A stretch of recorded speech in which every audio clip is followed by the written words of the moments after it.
भगवान जालंधर नाथ की सैया में, उनके आशीर्वाद के तले इस पवित्र प्रांगण में, दरअसल कई बार हमें बोलने के लिए बोलना पड़ता है पवित्र प्रांगण, लेकिन ये सच में पवित्र हैं। इस धरती पर जब कदम रखते हैं ना, तो हमारी वो सारी भावना एक साथ बाहर आती हैं जो यहाँ क्षण हमने बिताए थे। और मेरे सामने बैठे हुए प्यारे विद्यार्थियों, इस हॉस्टल की एक छोटी सी घटना मैं आपको सुनाई देता हूं। मुझे रूम नंबर 13 अलॉट हुआ, तो नॉर्मली ये बोला गया कि 13 नंबर है वो अशुभ है, और क्लास 7 में एक टॉपिक भी था जिसमें 13 नंबर के बेड को अशुभ माना गया था, वो हॉस्पिटल में हमेशा खाली रहता था।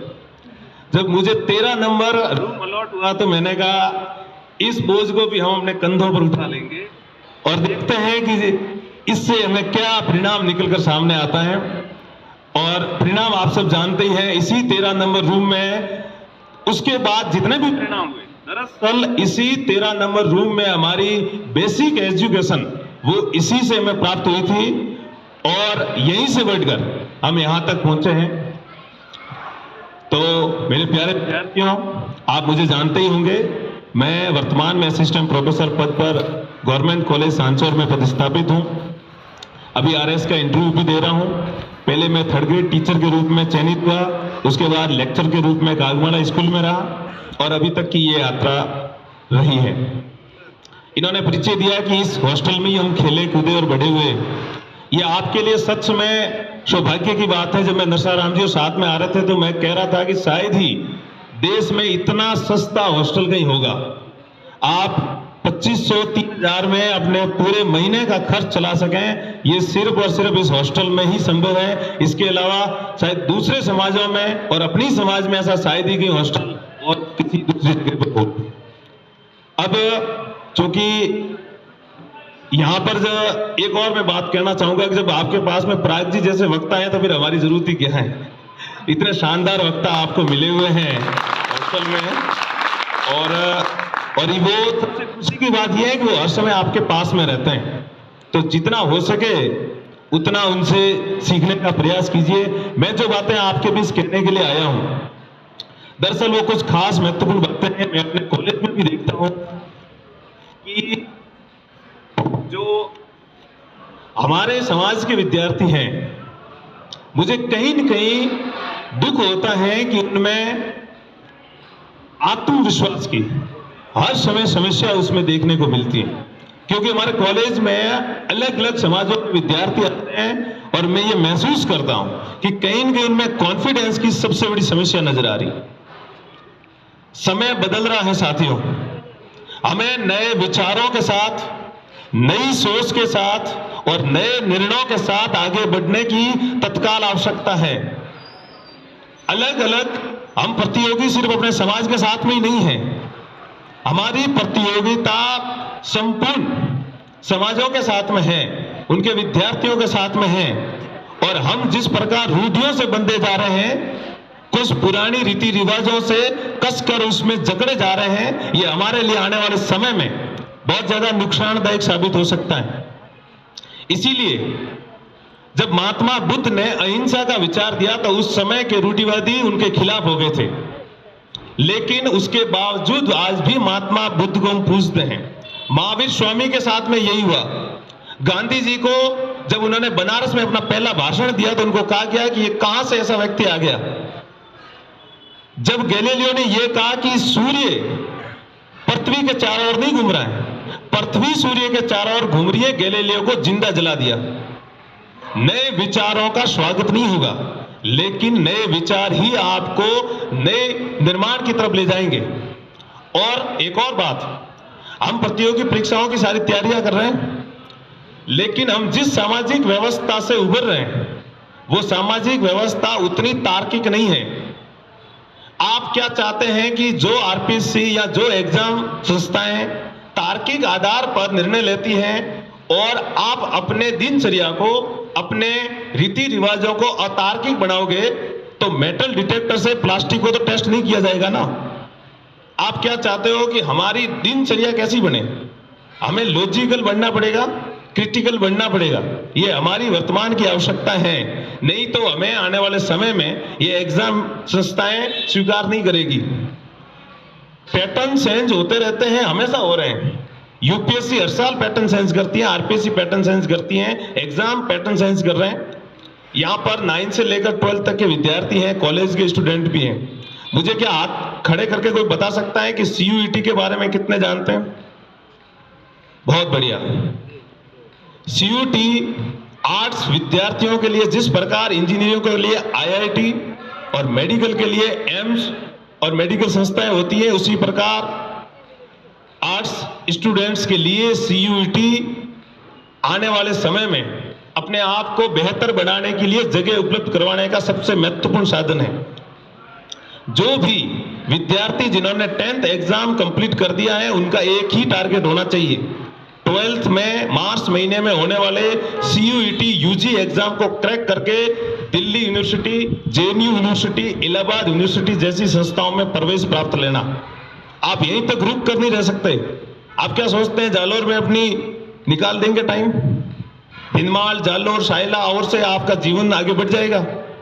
जब इस देश की इतनी बेहतरीन संस्थाएं आपको सर्वश्रेष्ठ साधन उपलब्ध कराने के लिए तैयार बैठी है, तो अपने आप को यहां जकड़ कर क्यों बैठे हो?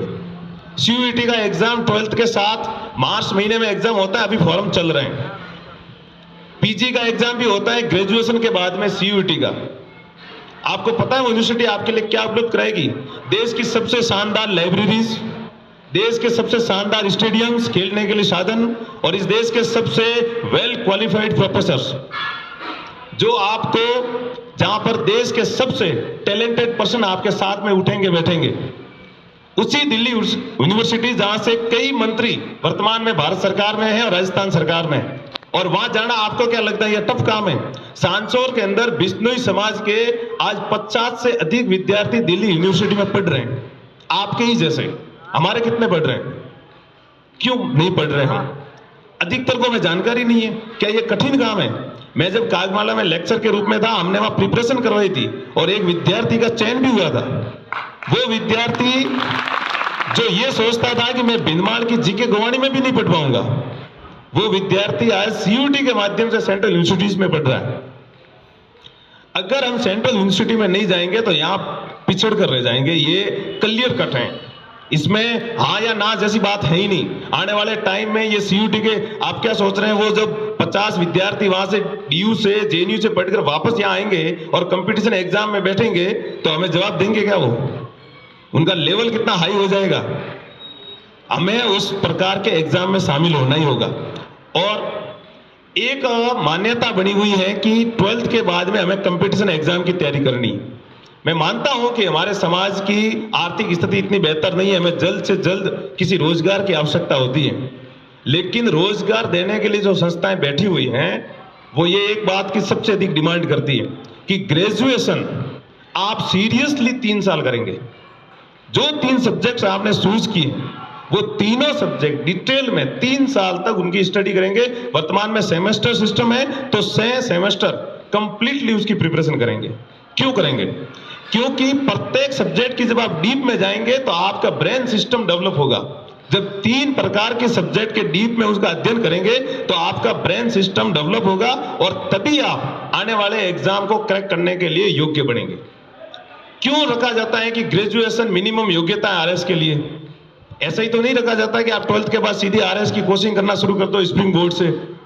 फिर उन्होंने ग्रेजुएशन क्यों रखा? फिर तो स्प्रिंग बोर्ड की कोचिंग को योग्यता मान लेते, क्योंकि वो ये मानते हैं कि जब आप 3 वर्ष तक ग्रेजुएशन के इन तीनों सब्जेक्ट को डीप में पढ़ेंगे तो आपका दिमाग खुलेगा, आपका ब्रेन अलग तरीके से सोचना समझना शुरू करेगा। ज्योग्राफी के बहुत सारे एंगल को आप समझेंगे, इकोनॉमिक्स की बहुत सारी वर्ल्ड लेवल की इकोनॉमिक्स को आप ध्यान से पढ़ेंगे, तब आपकी सोचने की क्षमताएं बढ़ेगी। आप सिर्फ यहीं के होकर नहीं रह जाओगे। इसीलिए वो मानते हैं कि ग्रेजुएशन को आपको सीरियसली 3 वर्ष तक पढ़ना है। अभी मैं अहमदाबाद थे तो किसी ने क्वेश्चन पूछा है क्या मैं यूपीएससी की मुझे कोचिंग लेनी चाहिए? वो फर्स्ट ईयर में स्टूडेंट पढ़ रहा है, भले आपकी बीएससी हो, कॉमर्स हो या आर्ट्स हो, आपको ग्रेजुएशन को सीरियसली पढ़ना। इसलिए नहीं कि उनमें से क्वेश्चन आएंगे, इसलिए कि आपके दिमाग को स्ट्रांग बनाना है 3 वर्ष में, ताकि आप आने वाले कोई भी जब आपको पढ़ने के लिए कहा जाए तो वो बस चुटकियों में आप आसानी से पढ़ पाएंगे। पॉलिटिकल साइंस मेरी सब्जेक्ट रही। हम यहीं पर मैंने पॉलिटिकल साइंस में ग्रेजुएशन की, तो हम सीरियसली ग्रेजुएशन की बुक्स को पढ़ते थे। और जब हमने फर्स्ट ईयर में एक बुक्स खरीदी थी BL फड़िया की, पश्चिमी विचारकों की, वो बुक्स हमने यहाँ पढ़ी थी और आज भी वो मेरे पास हैं। और इतना आनंद आया था उस बुक्स को पढ़ने में, आप कह नहीं सकते। जब मैंने पहली बार कार्ल मार्क्स और रूसो को पढ़ा तो उस बचपन की उम्र में हम चकाचौंध हो गए थे उनके विचारों को जानकर, और तभी हम असिस्टेंट प्रोफेसर बने। ऐसा नहीं है कि कुछ बुक्स हमें मिल गई, रट ली और बन गए। ये इम्पॉसिबल काम हो गया आज के समय में। अगर आपके सब्जेक्ट में दिलो जान से रुचि नहीं है, अगर आप महसूस नहीं करते अपने रूह में, तब तक आप इन एग्जाम्स को क्लियर करने के लिए सक्षम बन नहीं पाओगे। और ये हमें क्लियरली करना पड़ेगा। मुझे पता है कि लंबे समय से आप सुन रहे हैं, थोड़ा बोरिंग भी हो रहे होंगे, तो इसके बाद में आपका एक सेशन ये भी रखेंगे, आप अपने क्वेश्चन भी पूछो, ठीक है? तो वो भी हम आपकी समस्याओं को भी जानना जरूरी है, तो वो आप क्वेश्चन अपने तैयार करके रखना। जो ही हमें टाइम मिलेगा वो क्वेश्चन भी हम सुनेंगे। तो मैं आपको कह रहा था कि ग्रेजुएशन आपको क्लियरली करना है, और CUET UG का और PG का एग्जाम जो भी योग्य है यहाँ बैठे हैं वो जरूर इन एग्जाम्स में भाग लें। ये क्लियरली आपको काम करना है। दूसरा, फॉर्म अभी चल रहे हैं CUET UG के, ई-मित्र के माध्यम से आप फॉर्म भर सकते हैं। बहुत ही मिनिमम डॉक्यूमेंट्स की जरूरत पड़ती है आपको, आधार कार्ड और आपका अध्ययन प्रमाण पत्र जो आप 12th में पढ़ रहे होंगे, और भी जो घर के छोटे से जनाधार वगैरह कुछ डॉक्यूमेंट्स रहेंगे। ज्यादा इसमें जरूरत होती नहीं है। हाँ, फॉर्म फीस है वो 1000 के आसपास होती है, जो आपको थोड़ी फीस पे करनी पड़ेगी ताकि आप मेहनत भी करें। और इसके बहुत सारे आपको सोशल मीडिया के माध्यम से या यूट्यूब के माध्यम से आपको लेसन भी मिल जाएंगे, वो आप वहां से अध्ययन कर सकते हैं, या मुझे भी पूछ सकते हैं क्योंकि हमने इसकी प्रैक्टिस करवाई थी, वो पॉसिबल है। और PG के लिए भी फॉर्म चल रहे हैं, तो PG के लिए भी आप उसमें अप्लाई कर दें। तो जो ही आपको कोई बेहतरीन यूनिवर्सिटी मिल जाएगी तो आप उसमें जरूर भाग लें। लास्ट डेट शायद इस जनवरी के एंड तक है, तो अभी आप 4-5 दिन में ये काम आपको